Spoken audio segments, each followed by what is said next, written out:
I don't know a lot about fashion. I don't know a lot about art. But what I do know a lot about is football kits. When it comes to the design of football kits, brands will sometimes take a lot of effort and detail into these kits, and sometimes that can go over people's heads. So luckily you have me to explain some of the details that you probably missed about kits at this World Cup.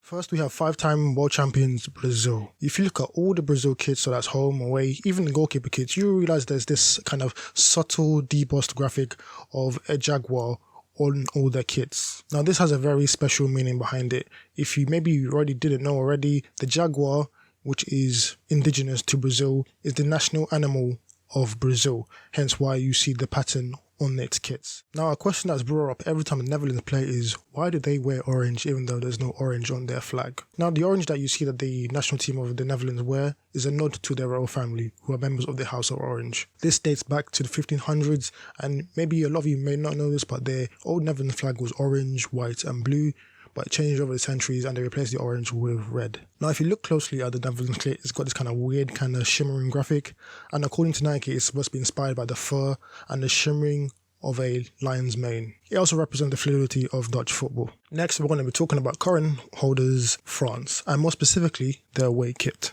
Their white away kit is inspired by France's traditional toile de jeu fabric. The images that we see on the kit are of the cockerel that use the emblem of the France FA, as well as the Arc de Triomphe and Clairefontaine, which is France's famous football centre. Now next, we're going to be talking about the land of the rising sun, Japan. Now, Japan usually wear their samurai blue, but if you look very closely at the details of the home kit and some of the graphics on the away kit, in particularly the sleeves, you'll realize that there's a subtle graphic of these cranes in an origami state, which is, of course, associated with Japan. Now, another interesting fact about these kits is that Adidas actually collaborated with the mangaka of Blue Lock and Giant Killing, which are football manga in Japan, to promote the release of the kits for the World Cup. Now we're going to go over to North America and talk about one of the hosts for the 2026 World Cup, Mexico. Now, the home kit and away kit, they kind of share the same kind of theme or graphic, but if you look at the home kit, it's a bit more subtle, but on the away kit, it's very apparent what it is. So if you look at the home kit, particularly the sleeves, and then on the front of the away kit, they have this graphic of Quetzalcoatl. I hope I pronounced that properly. Now, Quetzalcoatl is a god in many ancient Mexican civilizations, like the Aztecs or the Yucatec Mayans. Actually, if you've watched Black Panther, you will know that Quetzalcoatl was given another name. They called him Kukulkan, the feather serpent god. So Quetzalcoatl is the god of wind, the patron of priests, and the inventor of calendar and books. On occasion, it is also depicted as the image of death and resurrection. Now, this one's more of on the subtler side, but if you look closely at Poland's home kit, especially the sleeves, you will notice that there is a graphic on them. The national animal of Poland is the eagle, and the graphic that you see on the sleeves is supposed to represent the feathers and nest of an eagle. Now, recently, Morocco made history by being the first African nation to reach the semi-finals of the World Cup, and their away kit is also very special. Now, if you look at the center of the away kit, it has this kind of circular geometric graphic. Now, the graphic is supposed to be a nod to Morocco's history as being pioneers in mathematics. The geometric pattern is also a mainstay in a lot of Moroccan art styles, such as in architecture and in tiling. Now, let's talk about this year's hosts, Qatar. If you look at the home kit, it may seem very simple, but look at the cuff on the sleeves. Now, the detail you see on the cuff is supposed to be inspired by their flag, of course. Now, if you look at the away kit of Qatar, it's supposed to be inspired by the country's coastline as well as the tradition of pearl diving.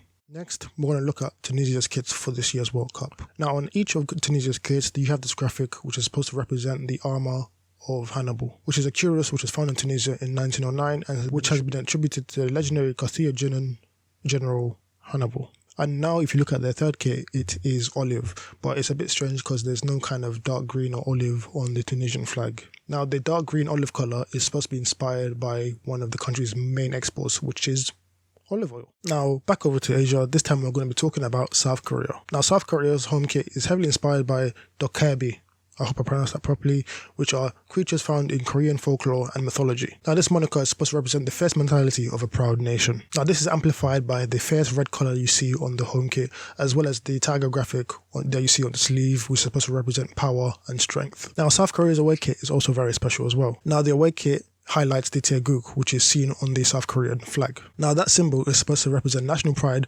as well as the balance between blue, which is heaven, and red, which is earth. And this time we're going to be talking about Germany. So the black stripe that you see running down the Germany home shirt is supposed to be inspired by the racing stripes that you see on racing cars. Now let's look at the away kit, and this one's a bit more, well, not even a bit, a lot more subtle.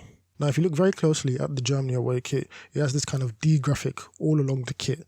And that D is supposed to represent Deutschland, which is how you say Germany in Germany. The D is also supposed to represent the dynamic football played by the current squad. Now last, but certainly not least, Saudi Arabia. Now if you look closely at the Saudi Arabia home kit, you can see there's a graphic of palm tree leaves all over the kit. This is a nod to their national emblem, which is 2 swords and a palm tree. The palm stands for growth, vitality, and prosperity. Palm tree also represents the kingdom's assets, which are seen as its people, its heritage, its history, and its resources. And that is it for the video, guys. Hopefully you learned a lot of new things today. Maybe the next time a new kit is released, you maybe look at it a bit differently, maybe look at the history of the country, maybe there's a bit of things with the design that is being ombre from the country's culture that maybe you can now tell people about as well.